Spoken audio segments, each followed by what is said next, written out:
रात भर आर्व सो नहीं पाया।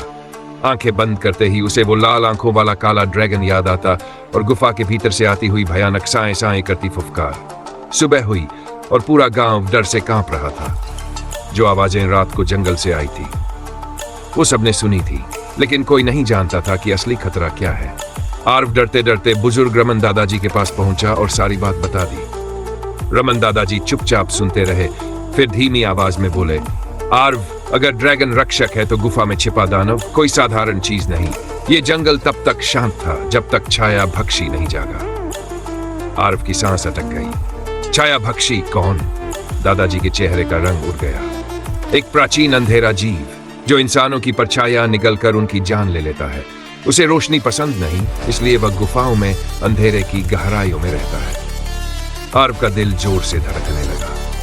रात का दुस्साहस सूरज ढलते ही फिर से जंगल के पार गड़गड़ाहट गूंजी। ड्रैगन लड़ रहा था और इस बार आवाज और भी भयानक थी। गांव वाले डरकर दरवाजे बंद कर रहे थे, लेकिन इस बार आर्व भागा नहीं। वह हाथ में जलती मशाल लिए धीरे धीरे जंगल की ओर निकल पड़ा।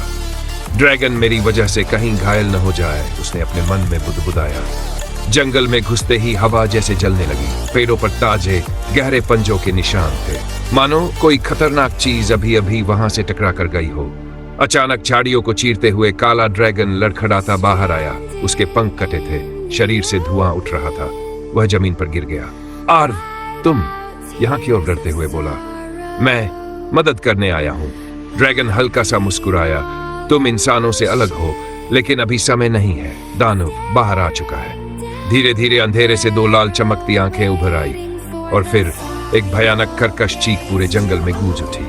छाया भक्षी का प्रकट होना अंधेरा जैसे जमीन से उठकर आकार लेने लगा। एक विशाल काली आकृति सामने आई जिसका शरीर धुएं की तरह बदलता रहता था और उसके हर कदम से जमीन बर्फ जैसी ठंडी हो जाती थी। ड्रैगन गर्जा, पीछे हटो, ये उस रोशनी को भी निगल लेता है जो तुम हाथ में लिए हो। लेकिन आर्व ने मशाल उठा ली। छाया भक्षी उस पर चिपटा और उसी पल मशाल की आग कांपी और बुझ गई।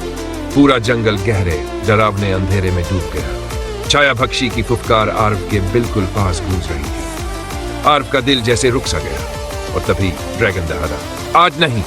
उसने अपने विशाल पंख फैलाए, धरती पर प्रहार किया और गर्म लपटें आसमान तक उठी। उस लाल चमक में आर्व ने देखा छाया भक्षी सीधा उसी की ओर आ रहा था।